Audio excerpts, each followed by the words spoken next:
When Sega launched the Saturn in Japan, they accomplished exactly what they wanted. The incredible popularity of the Virtua Fighter franchise led to strong sales and customer interest. Things were off to a great start, but it didn't go quite the same way in the West. The gaming press in the US used Virtua Fighter's less than arcade perfect port as proof positive the Saturn was underpowered and far too difficult to develop for.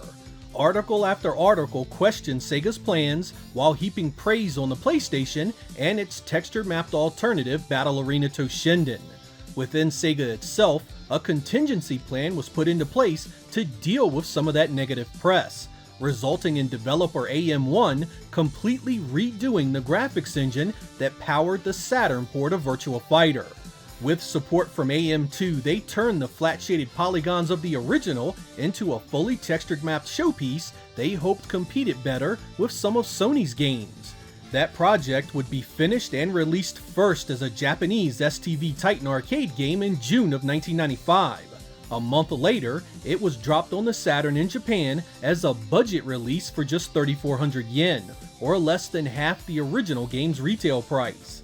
In this episode, we are going to take a look at Virtua Fighter Remix, compare it to the original, and talk about why it failed to help the Saturn's image in the West. I hope you guys enjoy my review of Virtua Fighter Remix for the Sega Saturn.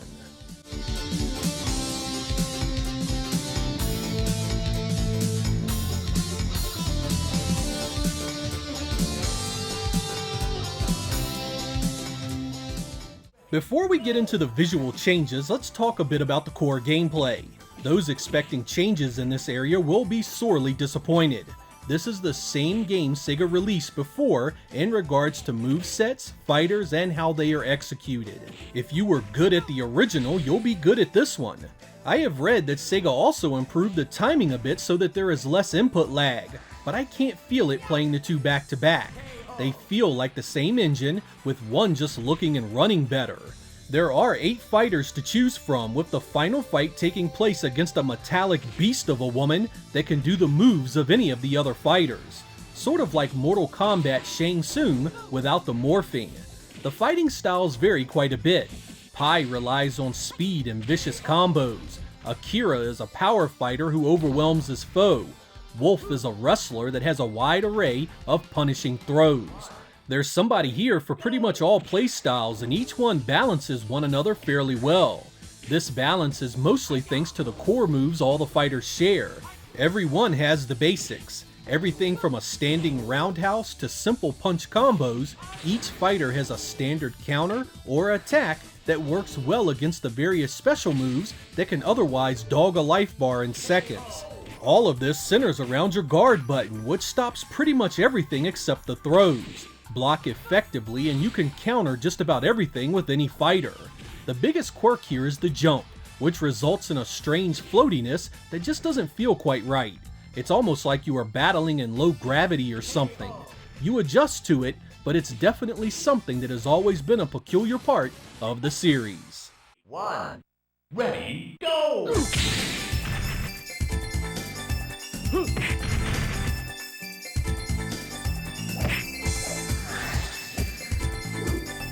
KO.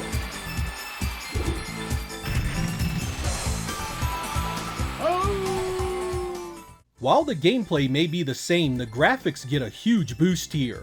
Sega caught a fair bit of flack for releasing a flat-shaded fighting game, knowing that the competition had something much prettier in the pipeline, and the new texture-mapped fighters and ring go a long way to fixing that complaint.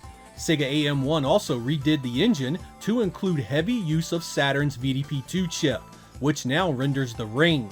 Before, VDP1 rendered both the ring and the fighters, resulting in actual polygon pop-in as the viewpoints changed. This is now completely gone in Remix, replaced with a much nicer ring that is ever present and much better looking. AM1 also sought to fix much of the polygon glitching that was in the original release. While not completely gone, Remix runs smoother and has less instances of polygon dropout in the replays. Surprisingly, AM1 also seemed to feel the fighters were too small, with Remix making some noticeable size increases. Unfortunately, the main focus of this release was to improve the fighters and the ring, which means the backgrounds are virtually identical to the original release. The transition to texture mapping also meant that the original port's lighting engine is completely lost in Remix, which is mainly noticeable in Sarah's nighttime stage. It's really interesting to see this game's evolution. Starting with the arcade version, you get a really smooth presentation with some great looking polygon models. The original Saturn port beside it is considerably uglier, with lower polygon counts on everything, and of course a hit to performance that makes it feel choppier, especially during the replays. With Remix, many of these issues are mitigated thanks to texture maps picking up some of the detail duties, and the engine performing better in general. Remix was definitely a big upgrade in the graphics department, and the port Sega should have released in the West in the first place. 4, ready, go!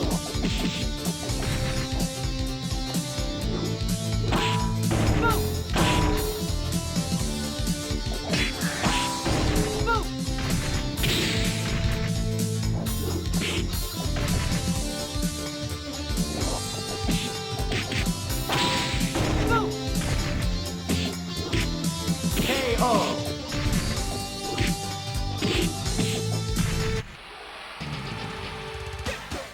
Despite Remix being in its title, Sega didn't touch the soundtrack. It's identical to the original. That's not necessarily bad since Virtua Fighter had some great music, but this could have been a great addition with some arranged options. The original arcade version used chiptunes, something I would have loved to have seen here. Time was likely a huge factor since this was developed in a matter of months, so it was to be expected. Let's have a listen to a few of my favorites. 1, ready, go!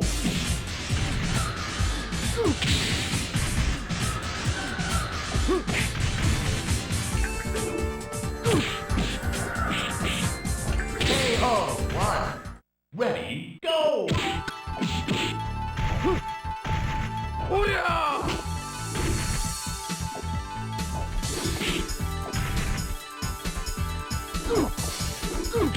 Two, ready, go!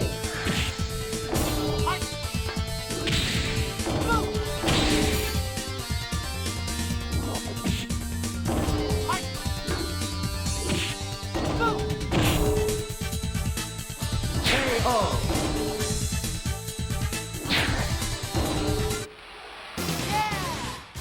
In regards to the gameplay, Remix here has all of the positives that made the original so much fun to play. If you didn't care for it then, you of course won't care for it now. This is the same game with a different coat of paint, and honestly, even that will have its detractors. While the texture mapping and performance differences are eye-catching, I know many that still prefer the flat shaded look of the original port. On a purely personal level, I really enjoyed the new look that Remix offered, but I do wish they had taken it a bit further. The backgrounds are completely untouched in this release, and it would have been great to see some new, multi-layered areas to go with the nice new textured fighters. It could have really added some visual pizzazz to a game that desperately needed it considering its competition.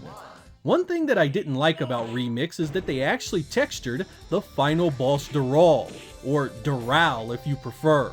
I mean, this chick is supposed to be metal, so why not keep her flat-shaded shiny body just as it was originally meant to be? As a textured fighter, it kinda destroyed her mystique a bit. AM2 even had the good sense of keeping her metallic appearance up in Virtua Fighter 2, but here, it just looks, I don't know, wrong. Kinda like she has on a giant body sweater or something. Sega also missed an opportunity to add a bit of story to Virtua Fighter. A quick opening cinematic explaining the motivations of the fighters could have gone a long way with fans looking for a reason to care about these characters. As much as I really enjoyed this update, and I want to be clear that I really did like most of what was here, I feel that a few more steps could have really made it something special. It could have given this property a new lease on life in Western markets. With only the graphics seeing an improvement, it was quickly overshadowed by Virtua Fighter 2 within mere months. That game looked even better and added new fighters and moves that really improved upon the original. Remix was quickly forgotten without any other content to help it stand on its own. 1, ready, go!